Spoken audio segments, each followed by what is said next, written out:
Hi friends, வணக்கம். இந்த 2 வாரத்துக்கான கேள்விக்கு பதில் நேரம் இது. இதில் ஒரு நண்பர் என்ன கேட்டிருக்காங்கன்னா, சார் அந்த ஐஇஎக்ஸை பற்றி பேசியிருந்தீங்க, அதில் மார்க்கெட் கப்ளிங்னு சொல்கிறீங்க, மார்க்கெட் கப்ளிங்னா என்ன அப்படிங்கிற ஒரு கேள்வியை கேட்டிருக்காங்க. நல்ல கேள்வி. எப்போதுமே நம்ம சந்தேகத்தோடு இருக்கக்கூடாது. சின்ன சின்ன சந்தேகம் இருந்தாலும் கேள்வி கேட்குறதுல எந்த தப்பும் இல்லை. ஈவன் ஒரு சின்ன டவுட்டாக இருந்தாலும் கேட்கலாம், ஒன்றும் தப்பு இல்லை. எப்போதுமே இந்த கேள்வி படிக்கிற காலங்களில் வந்து பார்த்திங்கன்னா பசங்க கேள்வி கேட்குறதுக்கே பயப்படுவாங்க. ஏன்னா நம்மளுக்கு எதுவுமே தெரியாதுன்னு மட்டம் தட்டிடுவாங்களோ அப்படின்னு. பட் சந்தேகத்தோடு வாழ்கிறத விட நம்ம சந்தேகத்தை தெளிவுபடுத்திக்கணும். அது எனி டைம் பேசிக்ஸ் டவுட்ஸை கேட்டுறணும். ஸோ மார்க்கெட் கப்ளிங்னா என்ன?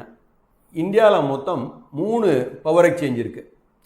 Indian energy exchange, Hindustan power exchange and PXIL power exchange India limited. இது 3க்கும் CERC அப்படிங்கிறவங்க தான் ரெகுலேட்டர்ஸ். ஓகே, இவங்க பார்த்திங்கன்னா இப்போ IEX பார்த்திங்கன்னா தே ஹோல்டு 90% மார்க்கெட் ஷேர். மொத்தம் இந்தியாவில் ட்ரேட் ஆகக்கூடிய பவர் செக்மெண்ட்டில் தேவையான பவரில் பார்த்திங்கன்னா 9% தான் எக்ஸ்சேஞ்சிலே ட்ரேட் ஆகுது. எஸ், ஐம் ரைட், சாரி, 7% தான் ட்ரேட் ஆகுது. ஸோ இது 9 இல்லை 11 மாறும் அப்படின்னு சொல்லி எதிர்பார்ப்பு இருக்குது. அதனால தான் 2-3 எக்ஸ்சேஞ்சு காம்படிஷன் வரணும் அப்படிங்கிறக்காக தான் இந்த 2 எக்ஸ்சேஞ்ச் உருவாக்கியிருக்காங்க. பட் அந்த புதுசாக வந்த 2 எக்ஸ்சேஞ்சுக்கும் பெரிய வால்யூம் இல்லை. இதுக்கு இப்போ ஒரு பங்கு எப்படி விலை நிர்ணயிக்கப்படுகிறது அப்படின்னு கேட்டிங்கன்னா டிமாண்ட் அண்ட் சப்ளை இதை வச்சு தான் நிர்ணயிக்கப்படுகிறது. இதுக்கு எல்லாத்துக்கும் வால்யூம் முக்கியம். ஸோ வெறும் ஒரு ஷேரை வாங்கி விற்று 20% ஏறி இருந்தால் அதுக்கு பேர் பெரிய 20% அப்ரிஷியேஷன் நம்ம சொல்லக்கூடாது. பட் இங்கே பார்த்திங்கன்னா வால்யூம் மெஜாரிட்டி IEXல தான் நடக்குது. மற்ற 2 எக்ஸ்சேஞ்சிலையும் பெருசாக ஒன்றும் வால்யூம் இல்லை. ஸோ இந்த மோனோபொலி ஸ்டேட்டஸை குறைக்கணுங்கிறதுக்காக மினிஸ்ட்ரி என்ன சொல்கிறாங்கன்னா, மார்க்கெட் கப்ளிங் இது 3ஐயும் உள்ள வால்யூமை வச்சு ப்ரைஸை நான் டிஸ்கவர் பண்ணி சொல்லுவேன். அந்த டிஸ்கவர் பண்ணுற ப்ரைஸில் தான் ட்ரேட் ஆகணும் எல்லா எக்ஸ்சேஞ்சிலையும் அப்படிங்கிறாங்க. ஸோ இந்த மாதிரி ஒரு காமன் பிளாட்ஃபார்ம் ப்ரைஸை ஃபிக்ஸ் பண்ணிட்டு நடந்தால் IEX அப்படிங்கிறவங்களுக்கு எந்த ஒரு மோட் அப்படிங்கிறது இல்லாமல் போயிடும், தனித்துவம் இல்லாமல் போயிடும். ஸோ வெறும் வாங்கி விற்கிற ஒரு இதுதான். ஃபார் எக்ஸாம்பிள் இன்றைக்கி ஒரு ஹோட்டல் இருக்குது, அன்னபூர்ணா கோயம்புத்தூரில் இன்றைக்கி ரொம்ப ஃபேமஸ், ஆனந்தாஸ் ஃபேமஸ். ஸோ இப்போ அவங்கவுங்களோட ஸ்பெஷல் டிஷ்ஷஸ் ரொம்ப ஃபேமஸ் இருக்கும். இப்போ கவர்மெண்ட் நான் சமைச்சு கொடுக்குறத நீ வச்சு விற்கணும் அப்படின்னாங்கன்னா எப்படி ஓடும்? எல்லாருக்கும் எல்லா இடத்துலையும் போனாலும் ஒரே டேஸ்ட் தானே கிடைக்கும். ஸோ அந்த மாதிரி ஒரு சூழ்நிலை வந்தால் IEXோட மோட் போயிடும் அப்படின்னு சொல்லி ஒரு எதிர்பார்ப்பு இருக்குது. அதனால தான் இன்றைக்கி விலை 330 ரூபா போன பங்கு இன்றைக்கி 140 ரூபாவில் ட்ரேட் ஆகிக்கிட்டு இருக்கு. ஸோ மார்க்கெட் கப்ளிங் அப்படின்னா எல்லாத்தையும் யுனைட் பண்ணுறதுக்கு ப்ரைஸ் டிஸ்கவரி அவங்க டிஸ்கவர் பண்ணி சொல்லுவாங்க, அந்த ப்ரைஸில் இது ட்ரேட் ஆகும். அதான் மார்க்கெட் கப்ளிங். இன்னொரு நண்பர் கேட்டிருக்காரு, how to invest in liquid funds. Mutual ஃபண்ட்ஸில் நிறையா லிக்விட் ஃபண்ட்ஸ் இருக்குது. கிட்டத்தட்ட ஒரு 14-15க்கு மேலே ஃபண்ட்ஸ் இருக்குது. ஸோ எந்த மியூச்சுவல் ஃபண்ட் டிஸ்ட்ரிபியூட்டராக இருந்தாலும் இதை சஜஸ்ட் பண்ண முடியும். மார்க்கெட்லேயே பார்த்திங்கன்னா லிக்விட் பீஸ் அப்படின்னு ஒரு பங்கு ட்ரேட் ஆகுது, அதுலேயும் கூட இன்வெஸ்ட் பண்ணலாம். கிட்டத்தட்ட இன்றைக்கி சுமார் இப்போ லிக்விட் ஃபண்ட்ஸில் 6% to 6.25% வட்டி கிடைக்கும். இதில் அப்புறம் 3வதாக ஒரு நண்பர் கேள்வி கேட்டிருக்காங்க, சார் உங்கள் போர்ட்ஃபோலியோ மேனேஜ்மெண்ட் ரொம்ப எக்ஸலண்ட்டாக இருக்குது. After booking profit or loss in case maybe you have parked the sale proceeds in liquid funds. Okay, my query is that instead of liquid funds, why don't you park it in gold ETF? அப்படின்னு கேட்டிருக்காரு. When you require money for investment, when the market is low, you can liquidate the investments. It is not the right approach. Please answer for clarity. 2 months back, I started book my profit and invested in ETF. அதாவது ETF is giving 6% profit, thereby gives some stability. Whether my logic is correct or wrong அப்படின்னு கேட்டுக்காரு. தங்கம் இன்னைக்கு மட்டும் ஏறி இருக்குன்னு சொல்ல முடியாது. கிட்டத்தட்ட it goes along. இப்போ எல்லா அசட்டும் தான் ஏறிக்கிட்டு இருக்கு. கோவிடுக்கு அப்புறம் பார்த்திங்கன்னா எதுவுமே அதோட தனித்துவம் இல்லை. சொல்லப்போனால் பங்குச்சந்தையும் தங்கமும் கான்ட்ரா அப்படின்னே சொல்லணும். பட் ஆனால் இன்றைக்கி தங்கமும் it has given a good return. Last 1 இயரில் 13% ரிட்டர்ன் கொடுத்துருக்கு. மார்க்கெட் ஹஸ் கிவன் 28% ரிட்டர்ன் கொடுத்துருக்கு. இப்போ எல்லா வல்லுநர்களும் தங்கம் வேறுங்கிறாங்க. அதுக்கு ரீசன் என்ன சொல்கிறாங்கன்னு கேட்டிங்கன்னா, வட்டி வீதங்கள் இறக்கப்படையில் அந்த பணம் தங்கத்துக்கு வரும். இப்போ ஏத்தையிலையும் தங்கம் ஏறி தானே இருக்குது. இந்த கேள்வியை ஏன் யாரும் கேட்கல? ஸோ அந்த ஆல்ரெடி இன்றைக்கி நம்ம இந்தியர்கள், அதுவும் சவுத் இந்தியன்ஸ் நம்ம நம்ம வந்து பார்த்திங்கன்னா கோல்டுங்கிறது இன்றைக்கி ஜுவல்லரிங்கிற பேரில் நம்ம நிச்சயமாக பெருமளவில் இன்வெஸ்ட்மெண்ட் இருக்கத்தான் செய்யும். நம்ம இன்வெஸ்ட்மெண்ட்டையும் போய் அதில் போய் முடக்க வேண்டாமே. இப்போ உங்களோட போர்ட்ஃபோலியோ அலோகேஷன் எடுத்திங்கன்னா நீங்கள் வந்து 90% வந்து ரியல் எஸ்டேட்டில் இருக்கும். உங்களோட வீடாக இருக்கும், ஃப்ளாட்டாக இருக்கும். அதுக்கப்புறம் வந்து ஒரு 7-8% வந்து நீங்கள் வந்து தங்கத்தில் தான் வச்சுருப்பீங்க. அந்த 1% ஆர் லெஸ் தேன் தட் தான் நீங்கள் பங்குச்சந்தையிலே வச்சுருப்பீங்க. அப்போ இந்த ஈக்விட்டி அலோகேஷன் வந்து சரியா இல்லை நான் பண்ணுற ஈக்விட்டி அலோகேஷன்லையும் தங்கத்தையும் ரியல் எஸ்டேட்டையும் கொண்டு வந்து புகுத்தி திரும்ப அதை க்ரோத்தை வந்து நான் மியூட் பண்ண நான் விரும்பலை. That is the reason. So if you are making 6% profit, well and good, hands off to you. It's up to your risk profile. So நான் வந்து பொதுப்படையாக எல்லாரையும் வச்சு ஒரு ரிஸ்க்குங்கிற ஆங்கிளில் வச்சு தான் நான் முடிவு எடுக்க முடியும். ஸோ ஏன்னா இது வந்து ஒரு மாடல் போர்ட்ஃபோலியோ, இது வந்து எல்லா லெவல் ஆஃப் பீப்புளுக்கும் இது வந்து போய் சேரும். ஸோ யாரும் தப்பு நடக்கக்கூடாது அப்படிங்கிறக்காக தான் நம்ம ஒரு நல்ல எண்ணத்தில் தான் இதை பண்ணுறோம். நீங்கள் வந்து கூட அதை இப்போ இண்டெக்ஸை விட நம்ம கூட ரிட்டர்ன் பண்ணோம்னா தட் இஸ் கால்ட் ஆல்ஃபா. நீங்கள் நம்ம ரிட்டர்னை விட நீங்கள் கூட பண்ண முடியாதுன்னு நான் சொல்லவே இல்லை. பண்ணினீங்கன்னா பாராட்டுகள் உங்களுக்கு. Thank you for your review. Shall we also include Confidence Petroleum and Shiva Global in your portfolio sir? அன்னைக்கு வந்து நான் பண்ண போர்ட்ஃபோலியோவில் இப்போதைக்கு இதுதான் அலோகேஷன் அப்படிங்கிறது நான் முடிவு எடுத்திருக்கேன். Shiva Global is a long டேர்மில் நான் வந்து நானே வச்சுருக்கேன். கான்ஃபிடன்ஸ் பெட்ரோலியம் நானே வச்சுருக்கேன். பட் இது வந்து எப்படின்னா இப்போ க்ரூடு வந்து இன்றைக்கி $90 போயிருக்கு 72லேருந்து. அப்போ இவங்களோட ப்ராஃபிட்டபிலிட்டி என்ன ஆகும்? அந்த விலையை வந்து அவங்களால பாஸ் ஆன் பண்ண முடியுமா அப்படிங்கிற கேள்வி இங்கே உருவாகுது.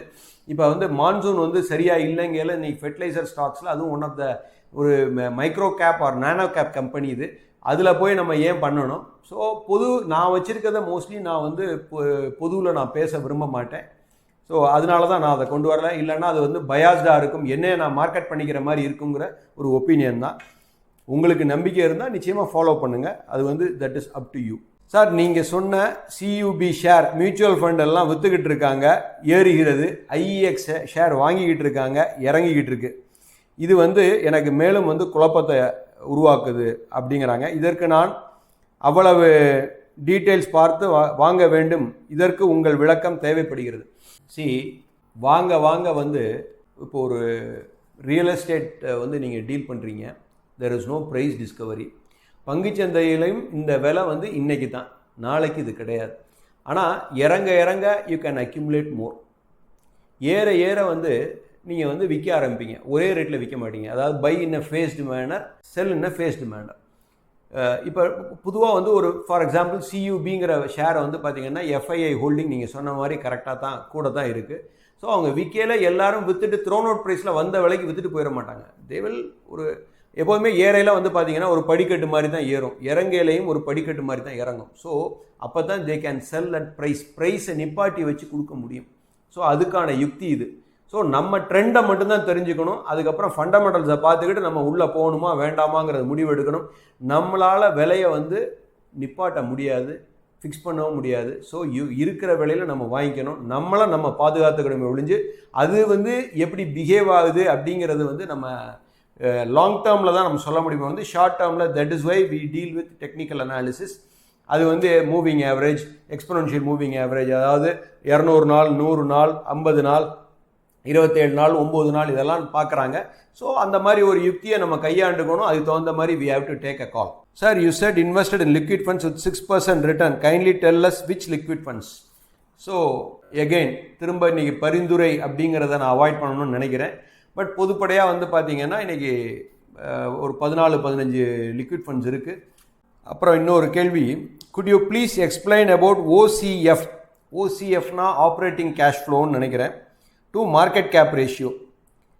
Is it used to determine the profitability is sufficient for any company? See, operating cash flowங்கிறது பாசிட்டிவ்ல இருக்கணும், அவ்வளோதான். அதை வச்சு மார்க்கெட் கேப்புங்கிறத விட நான் வந்து EV to EBITAவை தான் நான் பார்ப்பேன். Enterprise value to divided by EBITDA. So EBITDA is more and more important.